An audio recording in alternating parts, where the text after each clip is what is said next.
యెషయా గ్రంథం 37వ అధ్యాయము మొదటి వచనం. హిజ్కియా విని తన బట్టలు చింపుకొని గోనెపట్ట కట్టుకొని యెహోవా మందిరమునకు పోయి. రెండవ వచనం.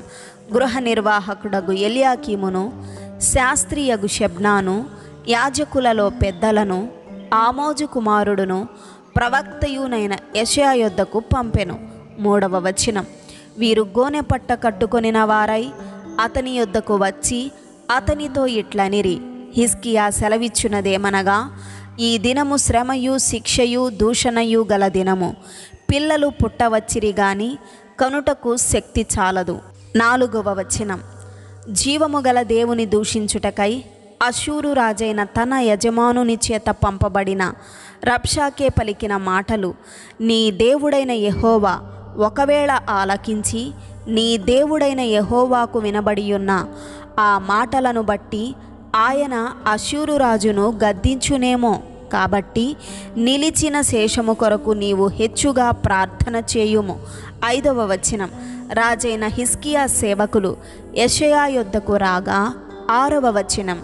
యెషయా వారితో ఇట్లనెను, మీ యజమానునికి ఈ మాట తెలియజేయుడి, యెహోవా సెలవిచ్చునదేమనగా, అషూరు రాజు సేవకులు నన్ను దూషింపగా నీవు వినిన మాటలకు భయపడవద్దు.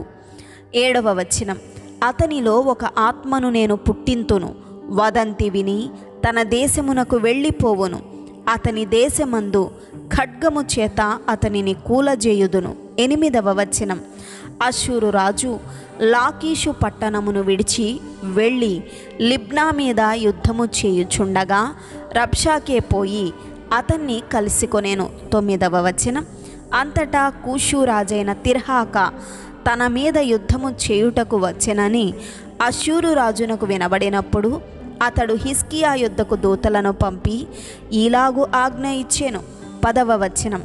యూదారాజుకు హిజ్కియాతో ఈలాగు చెప్పుడి, యెరూషలేము అషూరు రాజు చేతికి అప్పగింపబడదని చెప్పి నీవు నమ్ముకొనియున్న నీ దేవుని చేత మోసపోకుము. 11వ వచనం. అషూరు రాజులు సకల దేశములను బొత్తిగా నశింపచేసిన సంగతి నీకు వినబడినది కదా, నీవు మాత్రము తప్పించుకొందువా. 12వ వచనం. నా పితరులు నిర్మూలము చేసిన గోజాను వారు గాని హారాను వారు గాని రెజేపులు గాని తెలస్సారులో నుండిన ఏదెనీయులు గాని తమ దేవతల సహాయము వలన తప్పించుకొనిరా. 13వ వచనం.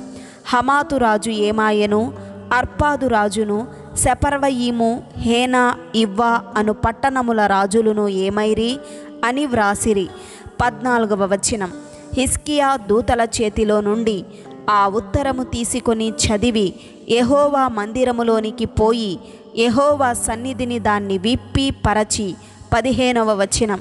యెహోవా సన్నిధిని ఇట్లని ప్రార్థన చేసెను. 16వ వచనం. యెహోవా కెరూబుల మధ్యను నివసించుచున్న ఇశ్రాయేలీయుల దేవా, భూమ్యాకాశములను కలుగచేసిన అద్వితీయ దేవా, నీవు లోకమందున్న సకల రాజ్యములకు దేవుడవయ్యున్నావు. 17వ వచనం. సైన్యములకు అధిపతివగు యెహోవా, చెవియొగ్గి ఆలకించుము. యెహోవా, కన్నులు తెరచి దృష్టించుము. జీవము గల దేవుడవైన నిన్ను దూషించుటకై సన్హెరీబు పంపిన వాని మాటలను చెవినిబెట్టుము. 18వ వచనం. యెహోవా, అషూరు రాజులు ఆ జనములను వారి దేశములను పాడు చేసి. 19వ వచనం. వారి దేవతలను అగ్నిలో వేసినది నిజమే.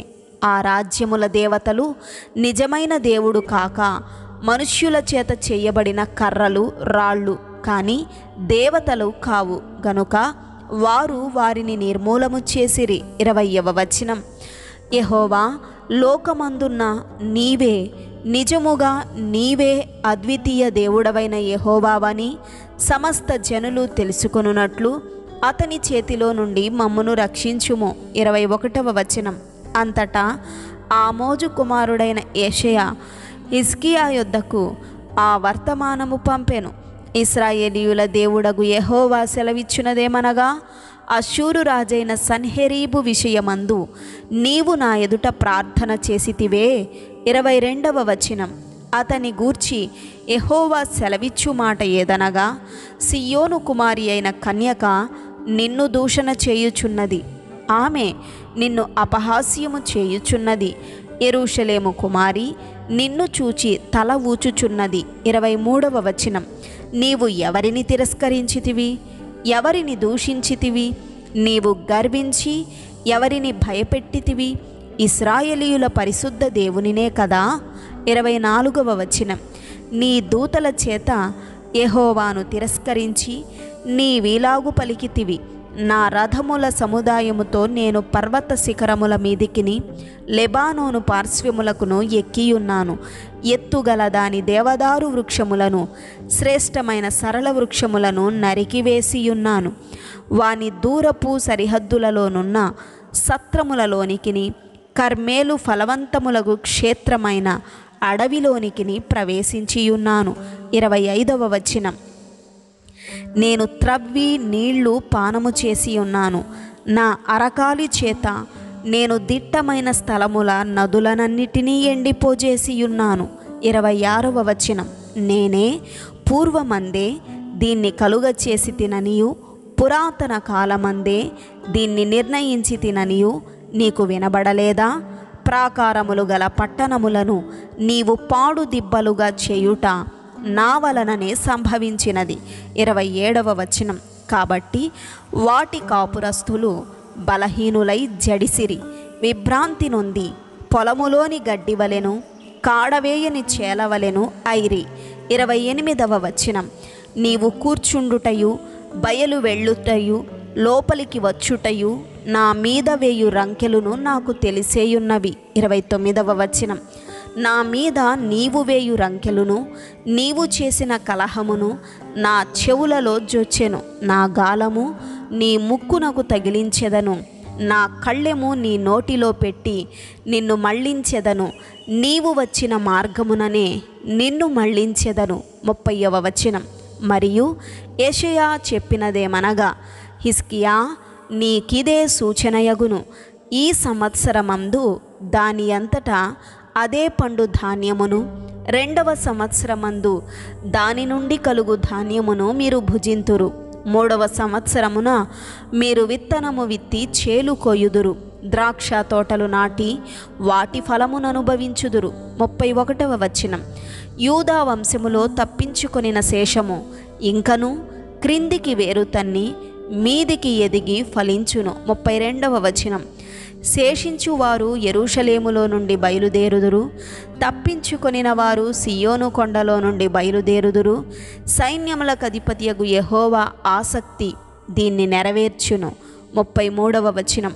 కాబట్టి అష్షూరు రాజును గూర్చి యెహోవా సెలవిచ్చునదేమనగా, అతడు ఈ పట్టణములోనికి రాడు, దాని మీద ఒక బాణమైనను ప్రయోగింపడు, ఒక కేడెమునైనా దానికి కనుపరచడు, దాని ఎదుట ముట్టడి దిబ్బ కట్టడు. 34వ వచనం.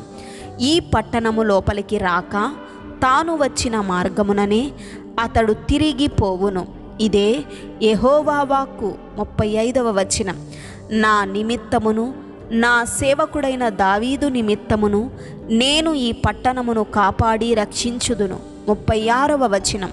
అంతటా యెహోవా దూత బయలుదేరి అష్షూరు వారి దండుపేటలో 185,000 మందిని మొత్తెను. ఉదయమున జనులు లేవగా వారందరూ మృత కళేబరములుగా ఉండిరి. 37వ వచనం. అష్షూరు రాజైన సన్హెరీబు తిరిగిపోయి నినెవే పట్టణమునకు వచ్చి నివసించిన తరువాత 38వ వచనం. అతడు నిస్రోకు అను తన దేవత మందిరమందు మ్రొక్కుచుండగా అతని కుమారులైన అద్రమ్మెలెకును షెరెజెరును ఖడ్గముతో అతన్ని చంపి అరారాతు దేశములోనికి తప్పించుకొని పోయిరి. అప్పుడు అతని కుమారుడైన ఎసర్హద్దోను అతనికి మారుగా రాజాయెను. ఆమెన్.